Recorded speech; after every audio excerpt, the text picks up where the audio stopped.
In primetime news this evening, breakthrough. Negril Royalton workers get their wish after a public show of frustration. Back off. RJR Gleaner Group chairman defends journalists against politicians. And operator of Norman Manley International Airport promises improved service.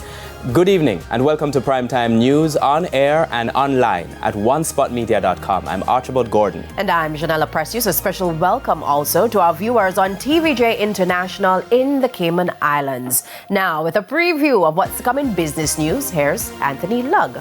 Well, Janella, towards a digital future, that's the new strategic direction of the RJR Gleaner Group. The details were provided at the group's AGM today. I'll tell you about that and more in the business day.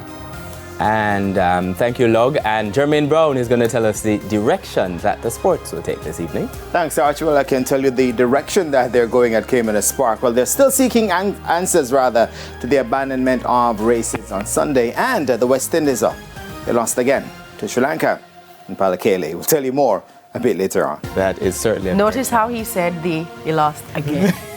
It's not that bad. Anyway, there's also sports commentary, E-Prime, and weather in this newscast.